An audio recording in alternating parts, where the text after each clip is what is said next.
Good afternoon, friends. Welcome to my channel. My name's Justin. I play guitar on songs in Nashville. Before I get to today's video, I want to remind you of a couple things.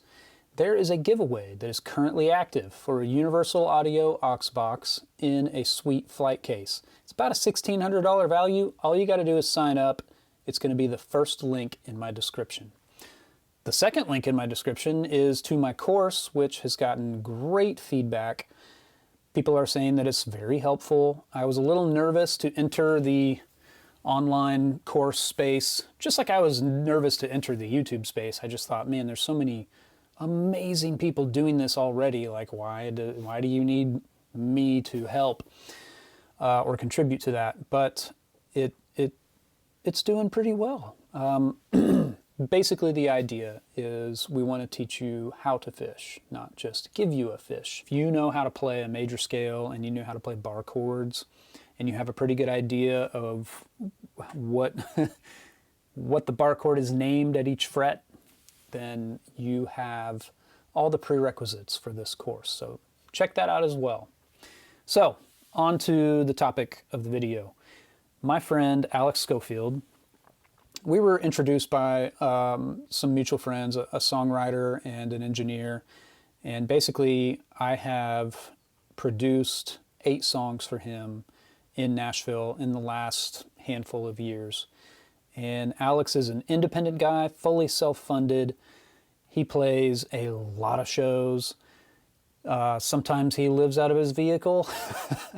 Sometimes he lives out of the warehouse that he works at. His story is crazy, and I really respect that he is going after it so hard. You know, he's not one of these guys that moves to town and just sort of waits for things to happen. He's creating it. He's moving forward. And if something's a mistake, then we tweak and we keep moving, you know, and that's how progress is made. That's how you learn. You succeed by repeated failure and adjustments, and that's what I see him doing. He had a few things he wanted to ask me, and I wanted to ask him about his life over the past few years of being an indie artist and what it looks like, because it's so different from, you know, the label game when you are a new artist and you're developed and you've got a team of handlers and you've got somebody who puts you in writing rooms, and you've got a schedule that is basically made by other people for every day. He is the writer, the artist, the label, the manager, the booking agent. He's all of those things by himself. So it's pretty cool. Enjoy this episode, and I'll see you later. So how you doing? What up, dude? Thanks for having me. Yeah. And thanks for doing this. Absolutely. Yeah. Yeah, so basically I have some fans that are interested in my music, Where listening are your to my fans? music. Mainly right now, I would say Michigan. That's where you're from, That's right? where I'm from. You're wearing a Michigan shirt. So. Yes, Michigan Rattlers, actually. Yeah, Saginaw, Michigan. I'm originally from. It's kind of my hometown, just outside of Saginaw, St. Charles. Okay. So, yeah, but I would say mainly there, and then I have some up in Minnesota, some around here, but goal next year is to expand that. Yeah. So, but yeah, so I have fans that are obviously intrigued, but also I want to offer them perhaps another side of the record making process. So, like you said, we've been doing this for 8 songs. When was our first one? 21. Yeah. 2021. That's right. Yep. With got a hold of Mark, got a hold of my buddy Tommy O'Keefe, who's an artist. Yeah. And I said, a writer. Yep, and a writer, a whole works. And I said, dude, you know, he was making songs. He made, I don't know how many songs before I started recording here in Nashville. And he was working with Mark, and I think you were working with him the whole time too. Yeah. And so I said, hey, you know, who are you working with? And he got me in touch with Mark. He got me in touch with you, and then started from there. But yeah, I just wanted to offer my listeners up the opportunity to listen to somebody who does this for a living, which and is can talk way too much about it. the gear, everything. But mainly, yeah, what's it take to, from the time the work tape or the guitar vocal, right, gets in your hands, when I send it to you, I say, hey, Justin, I have 1 song, 2, 3 songs that I want to record. What does it take, what does it involve from the time it gets into your hands to the time it's out of your hands? Well, you see, it all starts with a dream. No. Yeah, so I talk about this a lot on my channel, just about the process. You know, people want to see behind the scenes, and it seems to be something that's really popular right now. Mm-hmm. I think that you brought guitar vocal work tapes to us, right? Like, you didn't have full band demos, right? No, none of mine have. No. Yeah, and man, it doesn't take much for players who do this full time to know pretty much what they need to do. Yeah. Like, I can tell pretty much what the drum pattern's going to be just by your right hand on your guitar when you're doing your work tape. I can tell kind of the kind of song it is. I don't know, man. I feel like a lot of the stuff that we do, especially in Nashville is such a commercial music town, right? So much of what we do is like, it could fit, whatever song we're working on could fit in about 5 or 6 different boxes. By boxes, you mean like genres? Like, well, no, like it's all kind of, it's like, that's one of those songs. I don't know. Okay. So like fun or... Yeah, well, here's our 90s. Slower. I think, yeah, I think you're right about genres. Like, here's our 90s country thing. You Okay, know? okay. Yeah. Like, we know what to play when we're told this is going to be a 90s country thing. I'm probably going to have a baritone pass. There's going to be some clean Telecaster stuff. Yeah.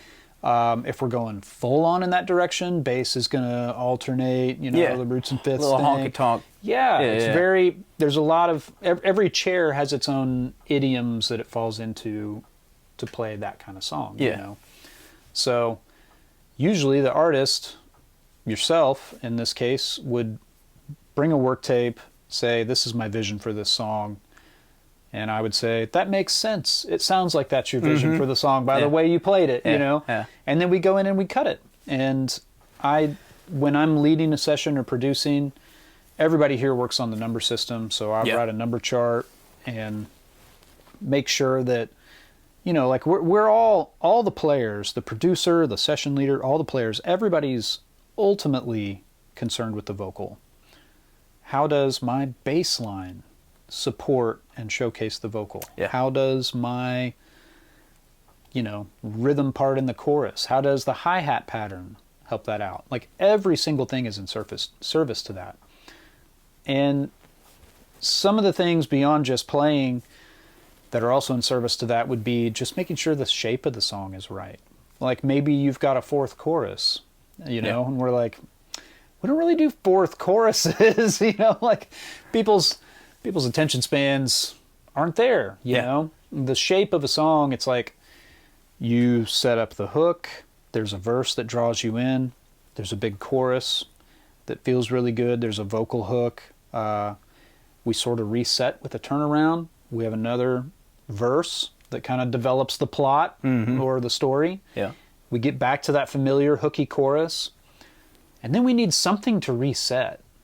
If you just do a 3rd chorus right after, it's kind of like, I'm going to see what else is on, you know? So, you want to keep the listener engaged. Right, obviously. Like a short solo or a bridge or some big scene change that kind of cleanses our palate so that we like the flavor of that chorus when it comes back around, you know? And it's very, very, very rare that I ever think a song needs a 4th chorus. You know? As the artist in the thing, in the studio, I mean, I have a certain vision for the song. I have a certain vibe I want to do for the song. But what is crazy to me is the fact that you guys take a work tape and you just nail it. It's like you nail it. It's just like, obviously there's overdubs. You got to go back and do stuff. But you get it. And it's astonishing. But the last thing I want to do as an artist is step in and go too much. I don't want to make you do. Sure. It's not that I don't want to make you do too much, but I don't want to, you know, surround the track with just your guitar or have just a bunch of drums on there. You know? So, but again, from my perspective, it's astonishing. I mean, what does it how does it go from, I mean, you guys are talented musicians, but how does it just, like Sweet Simona, when we did Sweet Simona, that's still, you remember that? Uh-huh. With, I mean, it's just astonishing that you guys take it from a work tape to this just piece of art. I mean, the whole canvas is colored. It's beautiful. Well, I'm glad that you really dig it. Oh, I do. I really do. I mean, sometimes you get people in there and like something's not clicking, and we're usually really quick to figure out what that is. Everybody on the floor of the tracking room has kind of gotten over. We're at this certain level because we don't have egos, you know? Yeah. So we're really, like, my perspective is if somebody tells me I'm doing something wrong or they want to hear something else, it's not an attack on me. Yeah. It's not they're not telling me I'm wrong. What's happening is we're all on the hunt together. Mm-hmm. And often I'll play something that makes an artist or a writer or a producer think of something else or hear something else. Yeah. Hey, can we try this? Yeah. You know, like if you never said anything and if you weren't there, Yeah. those songs would just sound like our instincts. Yes. So Yeah. I remember on the sessions you were like, hey, I don't want to step on anybody's toes. I don't want to whatever, you know, but could we please? And you were so contrite about it. Like, it was like, thank you, but man, help us out. Give us something else. You know, we want to do something that's different than That's cool to hear. our own instincts, you know. That's cool to hear. And when any player starts producing a lot, they tend to start hiring out for their own instrument.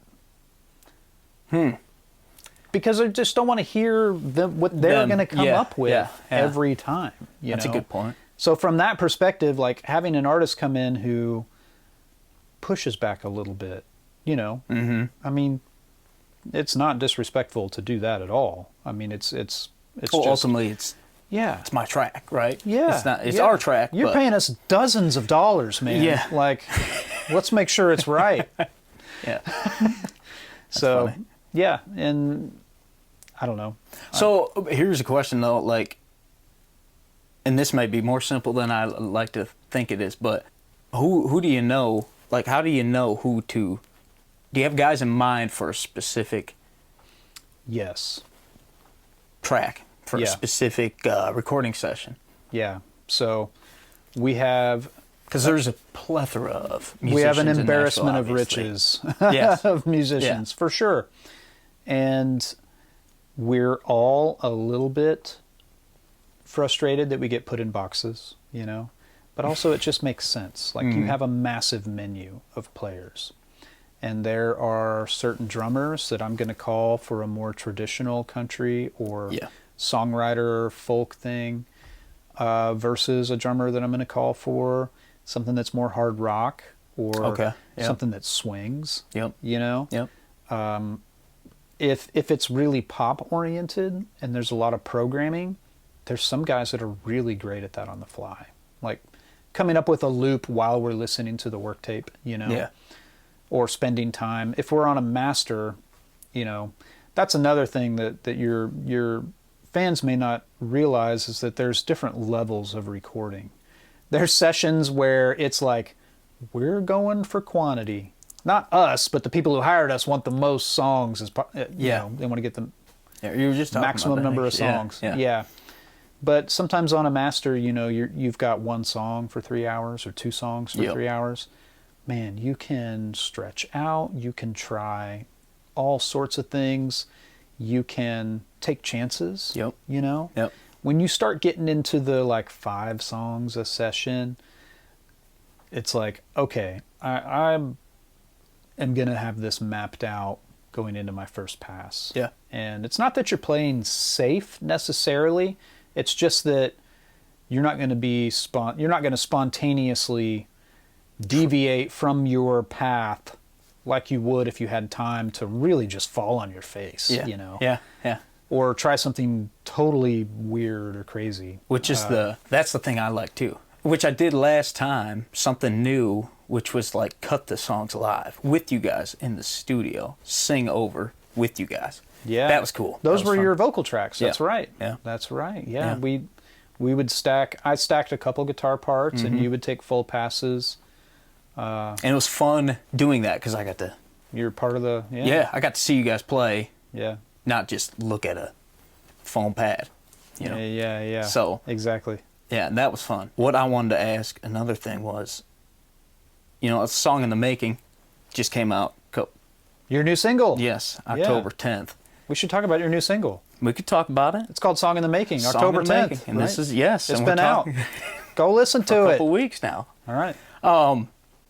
And this is why I wanted to do this as a record in the making, I guess. How do you go from, you know, there's a lot to it, from just the writing and the work tape, to getting it to you, to getting it to the whole band, to getting it to Mark, who, you know, mixes it, to get it to the master, to get it to the distributor who puts it out, and then get it to the listener. There's a lot of things involved. But Right. more importantly, just you, what I wanted to ask you was, I mean, Song in the Making, unfortunately, you have, I counted it, there's like a 10-second, you have a awesome, sick 10-second lead. Oh. How do you go about attacking that in a lead when you have, let's say, 5 to 20 seconds to put a lead on? I mean, what are the top 3 things you're shooting for? Well, it's always in that spot in the song where we need a reset, right? Yes. We need a vibe shift or a focal point shift, like away from the vocal to a guitar solo or whatever. So it's either 4 or 8 bars.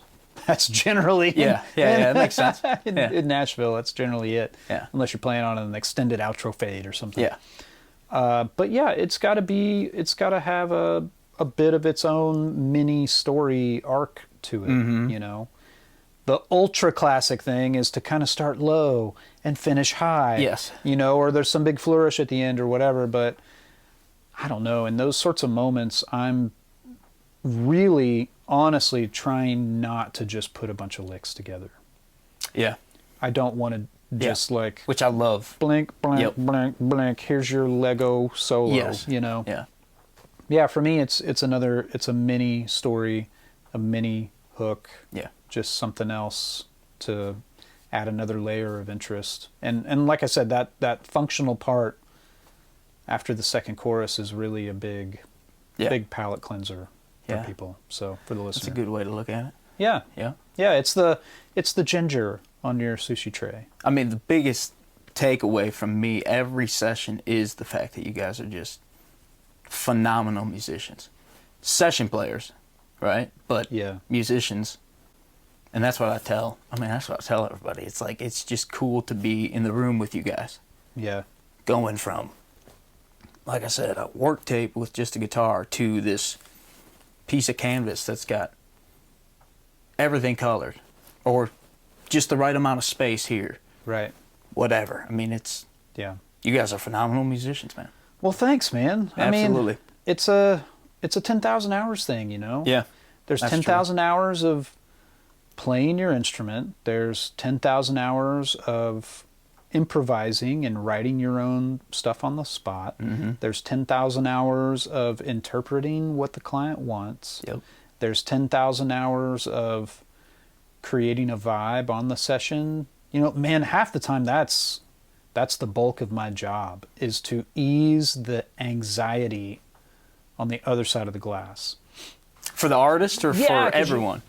Artist, producer, writer, whatever. You've got people who they think everything in their life is riding on this one moment. Like it's either this is my chance at a first hit, or I just had my first #1. Give me some more of that. You know? Yeah.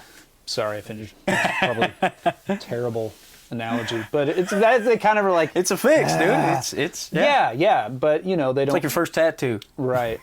But they don't want to be. They don't want to be the one hit wonder. No, exactly. Know? Yeah. So, just creating a really fun, laid back atmosphere, bringing a peacefulness to the studio. Yeah. Is really important. There's something subliminally effective about not letting that ball of anxiety that might be on the other side of the glass affect you in any way. It ends up affecting them. You can help them settle a little bit. Yeah. You know. So I mean, sometimes this may be their first time in a Nashville studio. Right. Yeah. And they might not even know who's behind the board, you know, credentials wise. Right. Or what you playing on Cody Johnson's records and whatever, but yeah. And Alex Schofield records. I played on that guy's stuff too. I mean, he's up there. He's up there. Yeah. Those guys should tour together. Yeah, I'll talk to him. I might know him. Yeah. So where do you play gigs? Like where's most of your? You pulled up in your tour mobile. What are you driving? Right now, 2012 Chrysler Town and Country. Town and Country. That's like the surf and turf. It's like vehicles. the mid. Yeah, it's the Western and Country kind of thing. So you can drive it in the city, but also that's what I do, man. That's what I do. Yep. So is that you put a band in there and all your gear and? Yeah. We actually. How big's your band? How many pieces do you have? Just 4 right now. Cool. 4 right now. Another guitar player, bass and drums. Mm-hmm. Anybody else sing with you? I've had BGVs. Last year, I've been mostly solo gigs. Wow. I had a band gig up in Michigan, where I'm from, which was a great turnout in my hometown. At the beginning of September, that was again 4-piece, and then my guitarist usually adding the background vocals. Okay. Which is Mark Lonsway's. That's right. Part. Yeah. So yeah. Mark and I work together on a lot of stuff. He's a great mix engineer. He has mixed and sang BGVs on a lot of the things that I've showcased on the channel, from Kip Fox records to there's a girl named Cassie Joy that we co-produced. We're working with a big songwriter initiative of Kip's through Concordia University together, and Mark's one of those guys who's so good at all these different things. Oh my gosh. Yeah. He's such a fantastic engineer, but he's also the kind of guy who can hear like 4 background parts at the same time. He'll put together basically a choir by himself. Yeah, when you hear his stems, it's like I didn't even know that was possible. Right. Yeah, like I don't know where you come up with that, but it is awesome. Yeah. And he's just a good dude. Humble. Yeah. That's why, I mean, it was cool. I've been blessed, not to blow smoke your way, but I've been blessed as far as like just finding Mark and you to record with. I mean, it's like I was pulling up here and I'm like, man, little do people know who lives here. Seriously. But yeah, I want to keep it that way. Yeah, exactly. Delete my address from your phone when you leave. We'll do. Done. So I don't want to put you on the spot here, but go ahead. You've had a pretty crazy life the last few years. So you're chasing the dream, putting together shows, writing. Like, what's your in 5 years? Where would you like to be? Well, that's a good question. I know I would like to be married and be potentially thinking about kids, having a nice house. Yeah. But all this being supported by music, playing live. That's my favorite thing to do, is play live. Yeah. Well, writing and then playing live. Right. Love the studio, but taking that and putting it out there for a physical reaction. Yeah. Personal physical reaction is awesome to me. So, making a living touring with a nice house, with a beautiful family, kids. Yeah. Sort of like, bro. I mean, come on in. The water's fine. I mean, seriously. Yeah, dude. I mean, being married and having kids is like the greatest thing in the world. Yeah. And all of this is in service to that. You know. Yeah. So, it's a big picture, but that's awesome. Yeah. But you've made some sacrifices along the way. Oh, you've had some interesting living situations, right? Like, kind of been homeless. Yeah. Actually, I would never say that's one thing. Never say I was homeless, because my parents always had a home for me. Yeah, I'm never. That's fair. I mean, I never could go. Yeah, I could always go back home. Mm-hmm.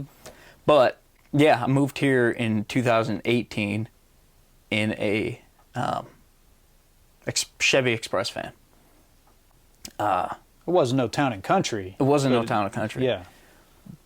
At the time, but yeah, it had a twin bed that my dad and I we souped it up. We put and I traveled around in the van too before moving to Nashville, so I went all the way out to California and down to Texas, and then discovered visited Austin, Texas before moving here, before making the decision. You know, I'm gonna move to Nashville because it's the songwriting hub of the world. Yeah, lived in there for I think just shy of a year, and then I've known a few other people who have done that, who've like tricked out a van and lived out of it. It's a thing. And went and did played shows, hit the road, you know, make enough money to buy food for the next week, and then get on the horn and try to book more shows. My buddy, one of my best buddies, Aaron, right behind the camera here, he just souped up a just like a, what was it? It's just a, I mean, you built your own teardrop. It's a camper. Yeah. It's a plywood box. Yeah. But Beautiful. Teardrop camper. Yeah. Yeah. But it's, I mean, you do what you got to do. Yeah. But you also lived in a warehouse for a while? Office of a warehouse. Yeah. Yeah. So actually, when I first moved, like I said, lived in the van, and then my boss, where I was working at the time, which was at this warehouse, he said, dude, it gets hot here. Like, you're gonna sweat when you sleep, kind of thing. And I'm like, nah, I'm good, dude. I've traveled all around. And so he ended up bringing his cot to, he had this hunting cot that he brought to the warehouse. And so he just set it up for me. He said, you don't have to use it, but it's here if you need it. So ended up using that, and then just moving into the office where that cot was. Wow. I mean, everything. Clothes, books. Yeah. Wow. Do what you got to do, man. Is that where you're at now? No. God, no. Nope. I live in Antioch, Tennessee. Yeah, okay. So about cool. 25, 30 minutes from here. Yeah. One of the many suburbs of Nashville. Yep. Yep. That's awesome. So, yeah. But it's been a trip, man. Finding out how to make your goals achievable, achieve your goals as far as making a living. Yeah. As far as like we talked about, starting a family, making all this work. I mean, I'm working I've had, since I moved here, 1, 2, 3 or 4 jobs. One of them was serving, but now I'm working 2 men in a truck. Shout out 2 men in a truck, which it works perfect. And so, yeah, it gives me, it's finding that balance of like the time to devote to music and time to devote to, you know, when you're not making a killing making music, you got to make a living doing something else. So, how many shows do you do a year about? Probably ranges between, I would say, 50 to 100. Wow. Maybe, okay. something like that. Yeah. Yeah. Like mostly weekends, based out of Nashville? Yeah. Yeah, right now. Do a big loop out Yep. to the north and west of us? Yeah. I mean, you said you go up to White House, right? A little bit hunting there, right? I played, just recently I played the White House Pizza and Pub. Yeah. Which, have you been there? Absolutely. Oh, dude. Phenomenal. Pretty fly for a white pie? Yeah, dude. I'm in. Dude, it's good. Yeah. It's good. And it's I mean, just small bars like that. And then I go up to Minnesota. I got some, like I said, one of my best buddies. I got some connections up there. Play up there, and then just did a hometown show back in September, and that was awesome. We did 350 tickets, which was cool. Oh, so that's that fantastic, was, man. Yeah. So how, like, you know, when I grew up listening to records, when you grew up listening to records, it was, if you were going to quote unquote make it, it was going to be through a label with a manager. You were going to have a development deal. You were going to have a publishing deal. They were going to make you write with other people.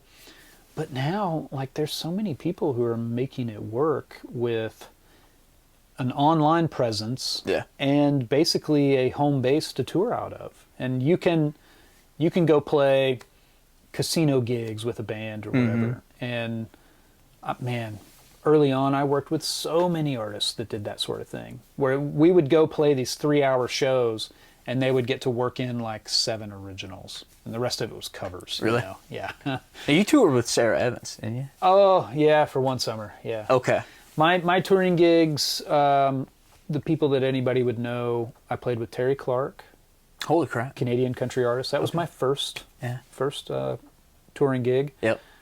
Old Mark Lonsway on acoustic and VGVs. Oh, he played? Okay. He did. That's yeah. cool. Yeah, I didn't know we toured that. together for a summer with her. Played with Sarah, Whitney Duncan, Joe Nichols, and David Nail was my last gig. Okay. Okay. That gig was amazing. One of my best friends in Nashville was the drummer on that gig, and our wives are really good friends. And so Okay. Yeah. It works out. we were able to, you know, have a support system for each other on the road, but then our wives were able to Have a support system too. Yeah. That was huge, honestly. Yeah. And then I hung up the road hat, and I told everybody, oh, I do sessions now, you know, and I would have like 1-2 sessions a month, maybe. Really? There was always some overdub, you know. And then people slowly started to buy it, and so I would take random one-off gigs, go to North Carolina for a Saturday night gig, and drive back after the show, you know. Anything to make money, because we had just started having kids. I didn't want my wife. Man, I know there's a lot of really supportive wives out there, and I really respect them. But for me, I did not want to have my wife paying our bills. Yeah. I feel like I dragged her away from our families on our 1-year anniversary. I don't feel that way. That's exactly what happened. But I just didn't. I didn't want to not be proactive. I didn't want to come out here and wait for something to happen and just have my wife support us. Yeah. You know. Yeah. That just. How long old fashioned? It's just really. Yeah. Did not feel right. How long had you been in Nashville before you? We moved in 2006, June of 2006. Both you and her? Mm-hmm. Oh, okay. Yeah, we got married in June of 2005. So, Okay. And then moved here. moved out on our 1-year anniversary, and I got the Terry Clark gig the summer of 2007. I'm sorry, I took a CCM gig and was playing a bunch of like worship gigs Okay. with some people Yep. in 2007. The Terry Clark gig was 2008. Okay. And that was my entrance into country music. There was a guy in the CCM world, another guitar player, who was selling a guitar amp, and I was really interested in it. So I went over and I was playing through it, and he goes, "Man, you should be on a country gig." And I was like, "What? I don't play country." And he goes, "Dude, it's all rock now." And I was kind of like, "Okay." Well, then I got the Terry Clark gig. Yeah. Yeah. And I remember my first rehearsal, I'd learned the songs, and I had some charts and things to make notes of or whatever. And I remember playing my first like country solo on that gig. Yeah. And I felt pretty good about it. Didn't fall on my face, Yeah. you know. We took a break at rehearsal, and then the band leader goes, "Hey, you're going to get that solo, right?" And I was like, "Yeah. Was there something wrong about what I played?" And he goes, "You're going to get the solo, right? Like off the record. You got to learn that." And I go, "Oh." Yeah. It was all Brent Mason, Brent Rowan, Stuart Smith, Kenny Greenberg. Who were just heroes of mine. Yeah. Absolutely. So Yeah. that's when I really dove off into the deep end, into country guitar playing. But when I moved to town, it was like if you had a Les Paul and a Marshall, everybody was like, "Yeah, let's do this," you know? Really? Yeah. Yeah. If there was an 11-song record, like 10 of them would be rock guitar and one would be That's like interesting. Kelly Picken. Yeah. Wow. Yeah. It was Wow. interesting. But for somebody who grew up on Zeppelin and like Stevie Ray Vaughan and Hendrix and Petty and all the big rock heroes, The Who, the Eagles, Joe Walsh, Yeah. you know, it just kind of made a lot of sense Yeah. for me to come to town with that skill set and be able to work. Yeah. So I remember paying off the last of our college debt with my earnings from the That's- Terry Clark tour. I thought I was going to buy like a legit Telecaster, you know? Yeah, hell yeah. Got these goals. Yeah. I know what you're And talking Anna goes, "Oh no, we're so close." I'm like, okay. Yep. So we did. We paid it off. That's awesome. Yeah.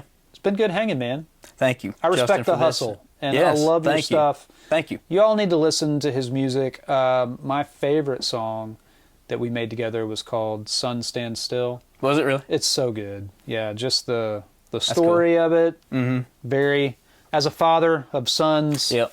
it kind of hits me. Yeah. You know? That's cool. So, Yeah. Yeah, just they can go to alexschofieldmusic.com would be the easiest thing. Cool. Everything's there. Yeah, and you're on all the social. I'll have links All the in the social. description. Yep. And your stuff's on Spotify and All of it, iTunes yeah. and Yeah. fantastic. Yeah. Awesome, Yeah. Justin, dude. God bless you, dude. Yeah, Thank you you very, as very well, much for sir. doing this. Absolutely. Again, man, I'm in good hands when I'm in the studio with you. Yeah, I appreciate that. Absolutely. All right, y'all. Have a good one. See you later.